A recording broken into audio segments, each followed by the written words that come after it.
Yeah, I mean, I will ask during podcast.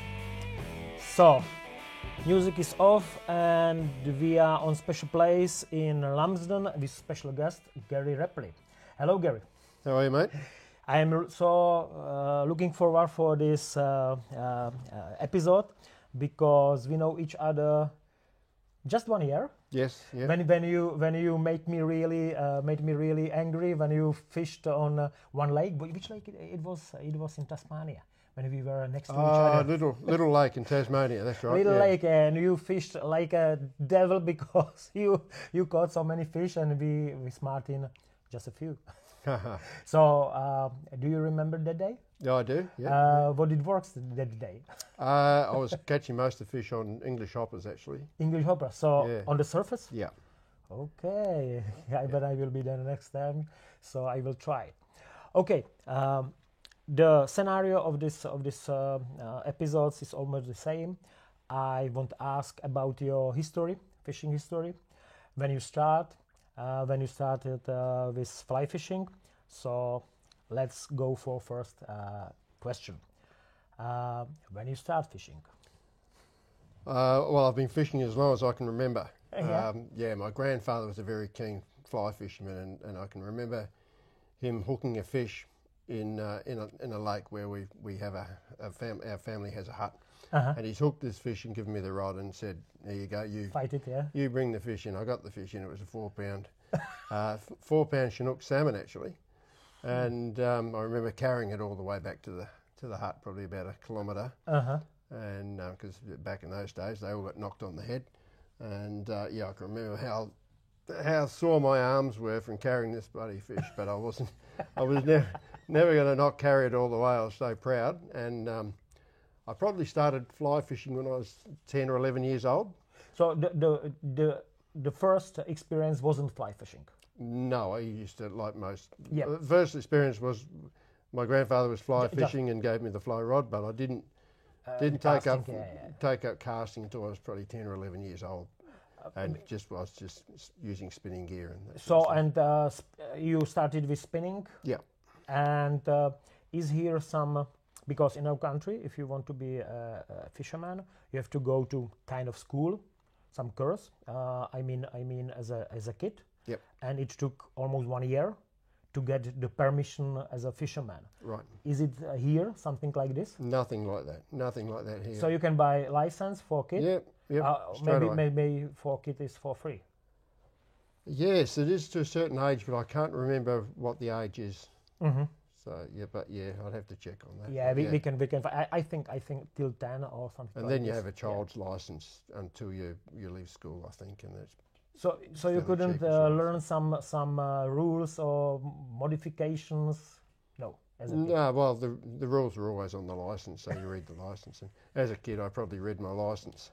Yeah, and we have to say that you live in Melbourne yes. in Australia. Yeah. But you are originally from here, from New Zealand. Born and raised in New Zealand. Yep. And when you moved? When I was 20 years old. 20 years. Yeah. So why?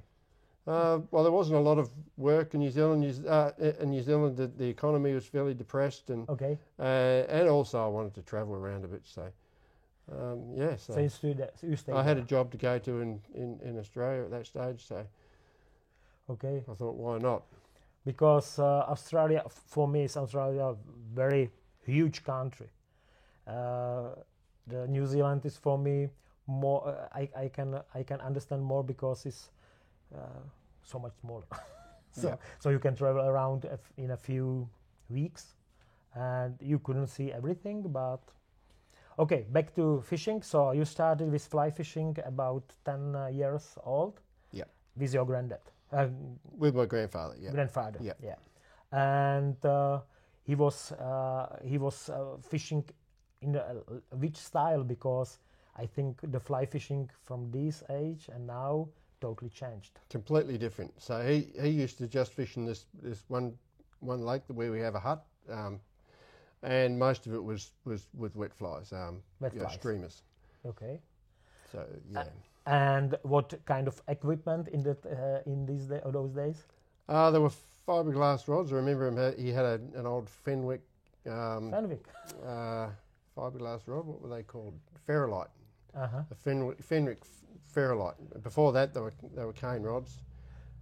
But that's the first rod I can remember. Yeah, yesterday showed me one of my friend Jacob fiberglass, and it makes like circle like this. Oh yeah, yeah. It's totally different feeling. Totally different. And do you fish fiberglass now? No, not at all. No, not for me. Okay, so and what about fly tying? Do you learn from your grandfather? Pretty much self-taught. Self-taught. Fly tying, yeah. Self-taught, and now with the internet. And, yeah, now it's internet, it's but very in those easy, days. But in those days, out of books. Books. Yep. Yeah, I mean in English-speaking countries, a lot of books about fly tying. Yep. Not in our country. Yeah. Now you can buy in our country very expensive books because they are kind of Bibles, because there are all these patterns. So, and when you moved to Australia in your age 20, you fished there also, or you stopped fishing? I didn't fish much for the first couple of years. I just concentrated on working, and I was living with mates and doing a fair bit of partying too, probably. Yeah, it wasn't until I met a woman who is now my wife, and we travelled back to New Zealand, and we travelled around a bit, and I did a little bit of fly fishing again, and got the bug again, and after that I started fishing more in Australia. So and your favourite place in New Zealand? I like the Tekapo area because that's where I sort of grew up fishing. So. And favourite place in Australia? Australia, I do like Tasmania. Tasmania, okay. Victoria's got a lot to offer as well as far as river fishing goes, and a couple of very good lakes. But I spend quite a bit of time in Tasmania every year as well. And you travel also around the world, some. So your favourite place abroad? Well, yeah, I've been lucky enough to travel to Scotland, Czech Republic, and also Italy. And they're all different, and they've all had their good points. I did really enjoy fishing Czech Republic last year, and also the Scottish locks we fished on Isla, and that was pretty awesome as well. Yeah. Do you remember the fishing in Devilstones? Oh yeah. I remember someone sneaking around taking photos of me dropping fish. Yeah, it was unfortunate moment, but you did it really well. Yeah, this is for listeners. This is really huge, stony river, really tough to move around. But you did well. Yeah, it was nice to look at you. A lot of fun to fish it. Yeah.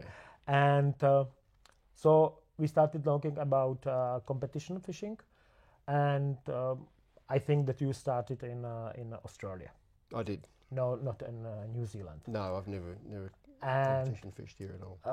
You have to be nominated to your masters team. How it works in Australia? Okay, so it's through the ranking point system through our domestic competitions, our state competitions, and then our national championship.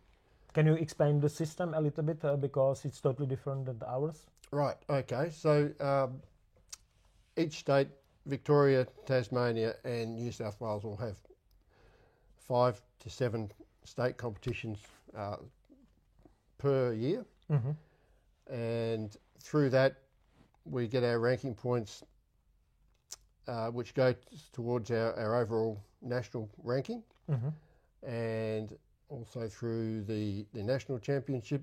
So whoever wins a competition, a state competition, if there's 30 people in that competition, they'll get 30 points towards their overall ranking for the year. Up until now, the Masters has been taken over 1 year, so you accumulate your ranking points over 1 year. And we've just changed that to 3 years to bring it into line with the rest with the senior team. So and the competition in Australia are about which kind of technique? I mean, is it about nymphing or track and trailer or dries or all of them? We do a lot of all of them. Predominantly, I would say Euro nymphing. Euro nymphing, yeah. But there's definitely a place for dry fly, streamers, you name it, nymph under dry. And how many competitors can be on one competition? Depending on the river, in particular, our rivers don't tend to have a very long area that we can fish. We've got lots of small streams, and so the most I think we've ever put on a river in Victoria was 32, if I remember right. It's a lot. Oh. So it's quite a lot. That's a lot of river when you think that each beach's 300 odd metres long, and it's a lot of work to beat the river. So 30 to 32 is roughly about as many as we ever get in the river competitions. We just ran a lake competition which I didn't fish in because I was here, and I think we had 38 competitors. Okay. So our lake fishing seems to be getting more popular. Actually, overall competition fishing seems to be really growing in popularity at the moment. Yeah. Particularly in Victoria. Yeah, and Australian teams are getting better and better. They are getting much more competitive. So. Yeah, it's really good results. Last year, the year before, yeah, fantastic. And you were not thinking about to compete for New Zealand? No. Because you are native? Well, now that I've fished for an Australian team, if I wanted to fish for New Zealand, I'd have to wait 3 years, I think, as a mandatory time. Yeah. So yeah, I mean, I'll be getting too old by then. because I know that from in Australian team, rugby team, are also some Kiwis. Yes. So and the switch can be done. There's Kiwis playing rugby for all sorts of different countries.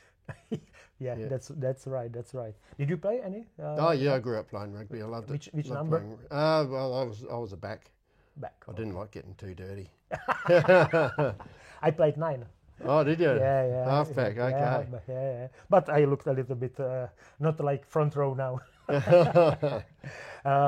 Anyway, so competition we already talked about, and now about guiding, because we are here in Lumsden, central of fly fishing. It's really nice, and you work for one fly fish shop. Can you explain how it works and for whom you are working? Yes, so I work for a company called Kiwi Fly Fishing. Okay. And we've got a lodge here in Lumsden, and we specialise in groups of 6. The lodge sleeps 6 people. We've got really nice double rooms. We pick them up at the airport on a Sunday, and we fish Monday through to Saturday. 2 clients per guide, so we've got 3 guides working all the time, and then we drop them off back at the airport and pick up the next group. So Queenstown. Yes, at the Queenstown airport. Yeah, so okay. So busy. it's not so far. It's about an hour's drive. Yeah. And the clients are mainly from Zealand or from Australia. Mainly Australian. Mainly on Australia. Mainly Australian. Yeah. So there are a group of friends. I mean, mainly. Generally, they come in groups of friends. Last week, I think we had 4 individuals and 2 friends. Okay. So, but they're all friends now. So. Okay. Yeah. And I think it's hard to explain, but how much cost one day with guide here? Because you have, I think, package. Yes. So it's how cost the package? It's around about $5,000 a week. That covers your transfers, accommodation, food. The food is really terrific. I think it's pretty much and a guide for 6 days. Okay. Between 2 people. So I think it's very, very competitive compared to anything else. This is. I think this is quite cheap. Yeah, very. Because cheap. I heard that one day with a guide can be here easily about 1,500. Oh yeah. So and you have for 5,000 6 days, even with all food or accommodation. Food, accommodation, transfers.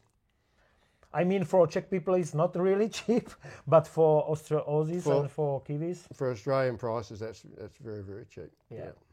And how looks your whole day as a guide?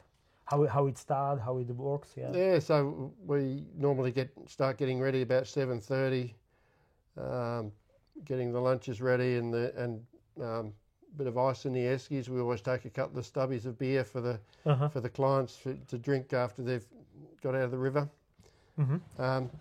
Continue. I will check it only. Continue. You can speak. Oh, sorry. Yes, and we normally head out about 8:30. It's between 8:30. Yep. So quite late. 20. Yeah, we don't rush. So 20 to 30 minutes, and we're on the river, and we'll fish until roughly 6 o'clock, 6:30, and then back here around about 7 o'clock, and Deb, the host, has got a nice platter made up for the clients, so they sit around and have a quiet beer and talk about their day and how many fish they've caught and how big they were, and and show the photos, and we'll have dinner together and a couple of drinks, and so whole 6 clients. And the three guides are together. Yep. So it's nice. Yeah, it's really good, really good. So it's making also friendship, huh? Exactly. Yeah. Yeah. And what do you have for lunch during the day? We have some pretty because good, I'm tuna pretty fish good by lunches. man. So Deb makes up sandwiches or rolls. The crowd favourite is always her bacon and egg pies that she makes, which are terrific. And chocolate bars, cheese and biscuits, apples, oranges, bananas, any type of fruit. So nobody goes hungry. Super. And what about clients? This is maybe a little bit sensitive topic because I heard that not all clients are really experienced. How you feel it about this? Right. So the majority of our clients aren't all that experienced. They vary.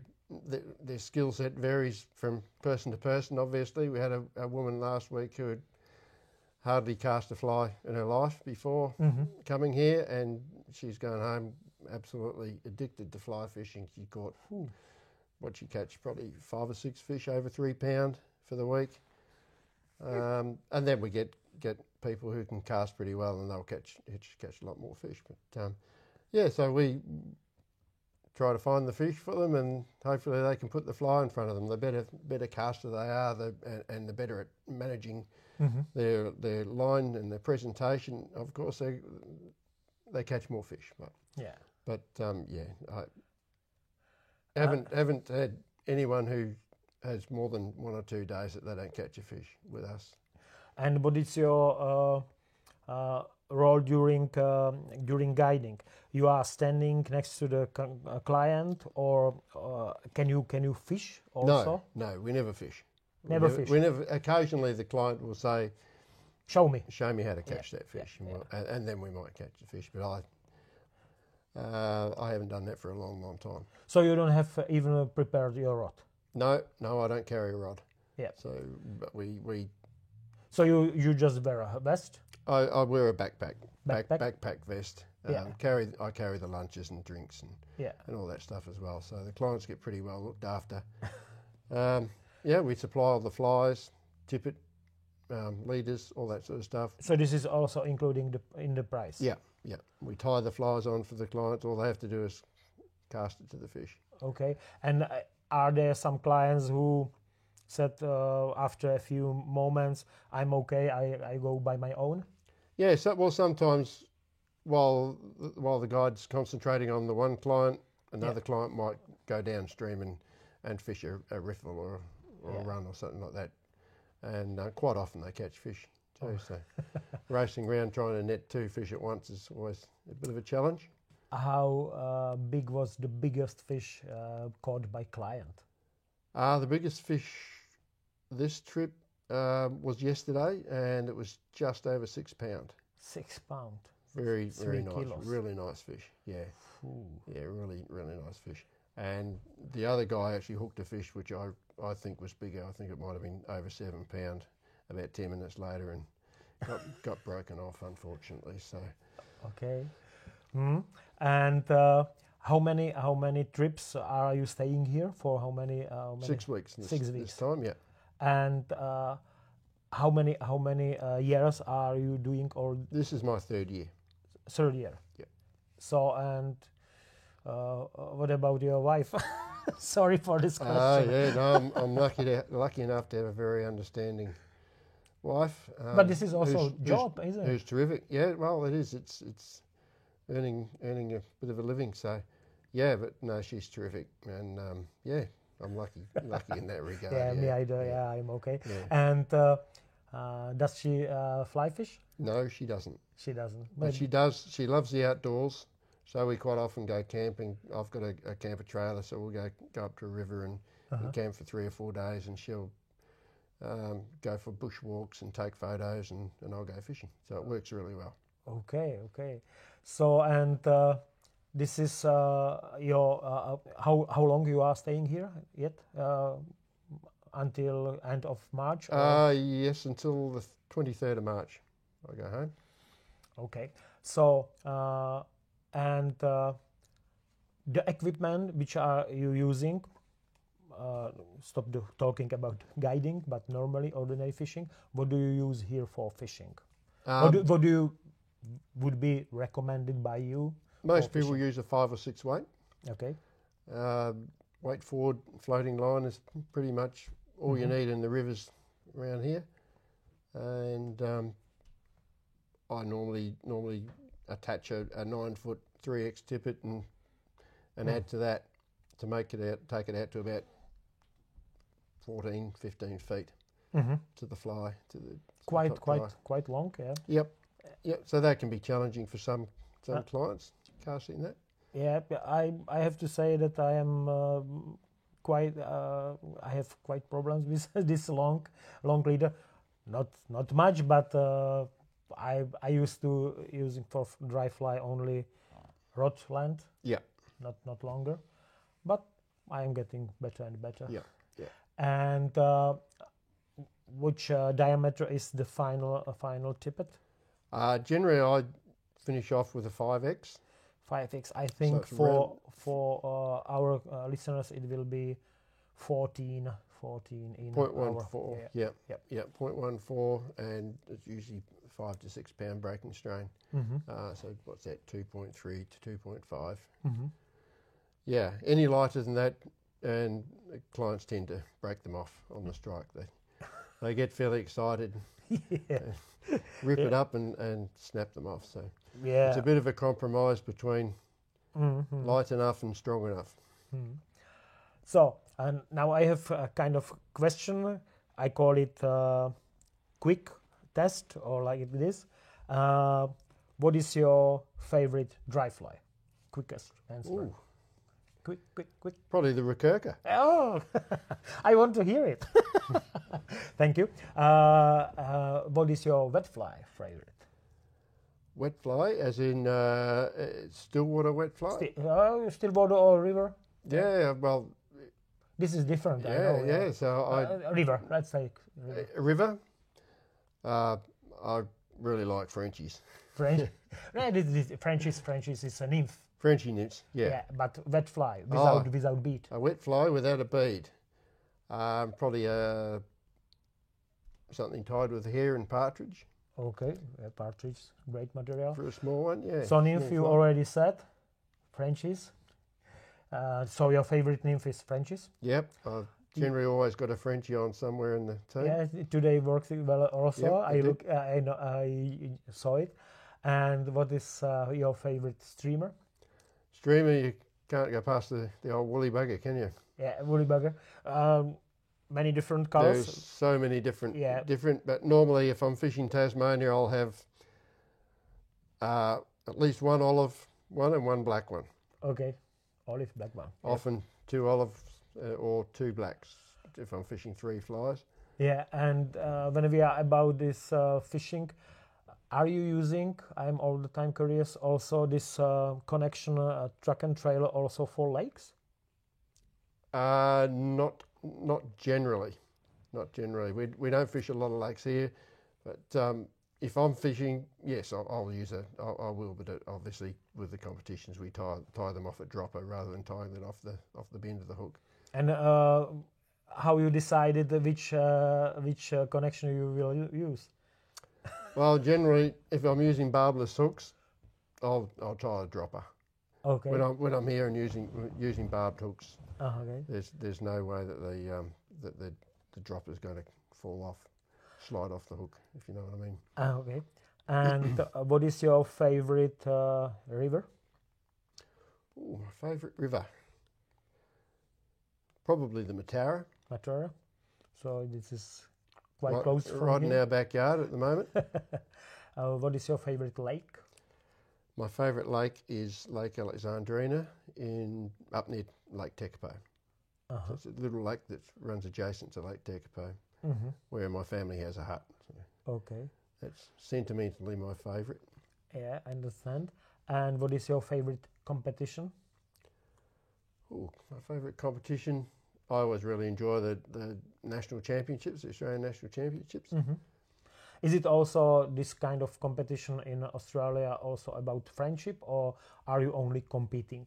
No, absolutely about friendship. And particularly in Victoria, we tend to camp or stay at the same place. So and barbecue and barbecues, and we have a couple of drinks every night after we've finished and have a really good time. So I think that's a really important part of the competition scene as well. Yeah, I like it also on this international level, that we can meet each other and make new friends. Yeah, great atmosphere too. Yeah. Yeah, how you remember the competition, the Masters? So was it good? Did you enjoy it? It was fantastic, and like you said, the people you meet is probably the best part about it. Yeah, I love the entrance when it started, when all the teams goes on the podium, and dancing on the some favorite songs. Yeah, that was pretty funny, especially the English team. Yeah, English team, they killed it. Yeah, it was amazing. Yeah, because they have, I think, Sid Vicious, it was Sex Pistols, isn't it? Yeah, it was the Sex Pistols. It was too. Yeah, I was trying to think. Yeah, they were very funny. So, and now you are heading to Spain. Yeah. For Masters. Yeah, heading to Spain in September. So how looked like your preparation, your team preparation? Are you communicate? Are you collecting some information? Yep. So we've organised our guides. We're just in the process of organising travel, which I'll probably book in the next day or two. And so everything's starting to come together now. We've still got, what have we got? Over 6 months before we head off. So still lots of time, but it'll go pretty quick. Yeah, sure. And collect all the information and book the right guide. Yeah, it can be also tricky. Yeah. And the team is already set up. Yep. So already organised. And you know each other? Yes, we all know each other really well. Yeah. Nothing, no newbie there in team, nothing, no rookie. Oh, there is. There's one guy fishing in his first international, so. Okay. Yeah, so that'll be good. So, and about money, because sometimes it's all about money, you have to pay it, or do you have some sponsorship from your union, or how it works? Yeah, we get a little bit of monetary assistance through Fly Fish Australia and through through our state chapters, which helps a lot. But at the end of the day, it's not all that much. Because you're living so far. It's such a long way to go. So the majority of the expenses are covered by the individual team members. We have the opportunity to do a bit of fundraising if we can, but having people from different states, 3 different states in Australia, as you know, is such a long way apart. It makes that. But you can make that quite difficult. individual fundraise. Yeah, we can do it individually. Yeah. And do you do something like this, or? We usually try to do something. selling. And what kind of these? Maybe raffles. We've done raffles. I don't understand what does it mean. So raffles will sell tickets for, and you can win a prize. Maybe raffles, bottles of wine or whatever the prize might be. It might be a fishing rod that someone's given us in the form of sponsorship. You got from sponsor. Yeah. Some prizes. Yeah. You put on these numbers, and then you sell the. Correct. That's how it works. Yeah. So we've done that in the past. We've done clinics, fishing clinics in the past. Yeah. Sort of how many people on clinics can be? Oh, I'm trying to think. Well, I wasn't there for the one we did, but I think they had like 8 or 10 people. Yep. So you collect money from this. Yeah. I have to ask a few more questions because it's ordinary. I have some papers, some notes when I'm doing in my camper van. Yep. Right. And now I don't have it, so I have to ask you about your favorite equipment which you use. Please tell me. Right. So my river rods are all pretty much all Hannock. Yep. So I'm a bit of a Hannock. So you're a Hannock guy? Hannock guy. Guy, yeah. Sorry. Yep. So I love my Hannock rods. Okay. In the lakes, I've got a few rods. I've got a couple of Scots, which are real cannons if you want to cast a long way. Mm-hmm. And I also use mostly these days in the lakes. I use an Australian brand, which is a Stalker. 10-foot 6-weight, which is a bit softer in the tip, which is really good for smaller fish and looking after light tippets too, so protecting light tippets because it's got that slightly softer tip. Okay. So I really like using that these days. So when you are tying flies, what do you use? Which material is your favorite? Oh, I like to use everything. Yep. Yeah. No favorite material. I do tie a lot of flies with CDC. Uh-huh. So CDC is something that I tie a lot more these days than maybe 5 years ago, 5 or 6 years ago. So now pretty much all the dry flies are CDC. Did you sell in your past flies for for No, people? I've never sold.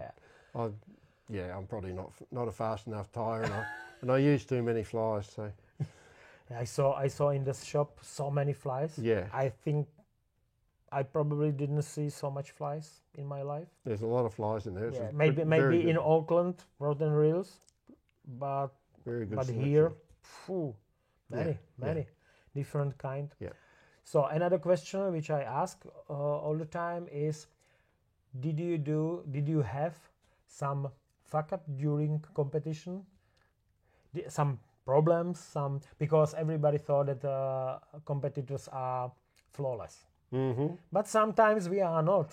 Yeah. So can you remember on some that you made a mistake or something? Yeah, I've made plenty of mistakes. We all make lots of mistakes when we're fishing, whether it's breaking off fish or getting tangles. So yeah, I got a tangle in the last national championships in the last session, and redid the rig, tied a whole new tippet, 2 flies on it, got it ready, and went bang straight into a tree and hooked it in the tree again, and did it again. So that was pretty embarrassing. And 20 minutes later, I started fishing. And if you do it second time, are you shouting or how you feel it? Yeah, maybe swearing, shouting on the inside. Yeah, I mean that you are this way, that you are not loud, but you are inside maybe every now and exploding. Every now and then I'll tell myself off. Another question which I ask all the time is about unforgettable fish, which you remember when I said this unforgettable fish. Right, there's 2 that come to mind. Okay. Both brown trout and both roughly 10 pound. Double digit. Yeah, and on very small dry flies. Ooh. And both of them caught within the length of the leader from the end of the rod. So very close. Yeah. Yeah. So you saw the fish? Yeah, they in the lake where my favourite lake, the fish will cruise the edges. Lots of big brown trout there, and they just love little black dry flies. Okay, so and for me, it's the most challenging here on South Island to spot the fish. Is here any recommendation how to spot the fish, or this is about experience, about to walking around the river? Well, I think it's something you have to learn.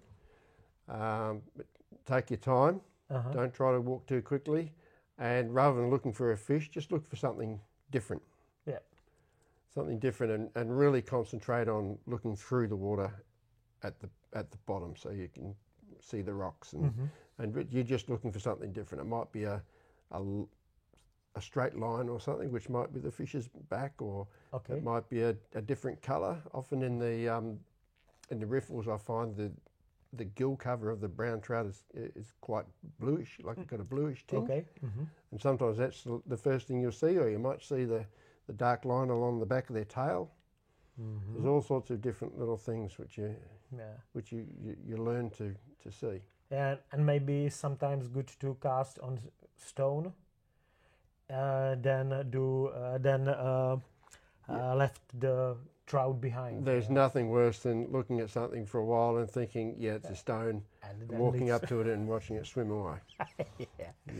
So it can be a recommendation for rookie, but do you have another recommendation for rookies? Well, as I learned today, when you've had your rod set up for a little while, check your knots.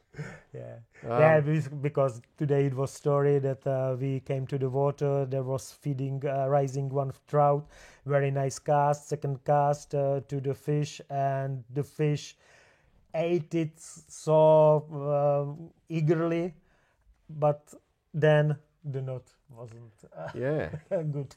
It was good last weekend, but not so good today. But the most important thing I think I would recommend to people starting out is to get a couple of casting lessons. There's nothing that will improve your fishing more than your ability to cast. If you can cast, you're miles ahead of the bunch. I've always said, I don't know if I can translate it correctly to English, but I always said that the 1 hour on the lawn can be like days on the water. Because if you are on the water, you are all the time focused to fish. That's right. And not forecasting. And also, if you can, spend time fishing with someone who's a better angler. And that's where competition fishing is so good, because new people get to fish with very good competitive anglers, and you learn very, very quickly. And you have I didn't ask, you have the competitor as a controller also? I mean, do you have special controls, or you do controller like a competitor? In our state competitions, we control each other. We'll fish on rivers. We fish 2-hour sessions, half an hour between sessions, and then the other person will fish while the original so you are switching. Angler. So we're switching.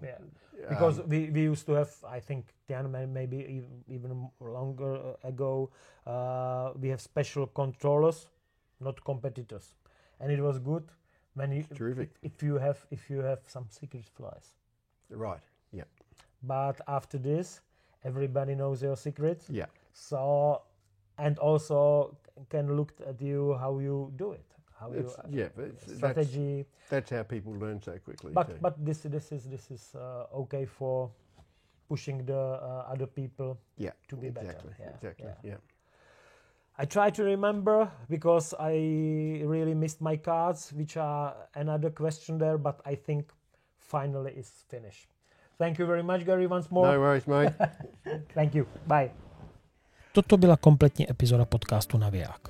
Díky moc podporovatelům a mecenášům za to, že jste si koupili předplatné. Moc si toho vážím. A abych vám vaši přízeň oplatil, chystám další bonusy pro předplatitele.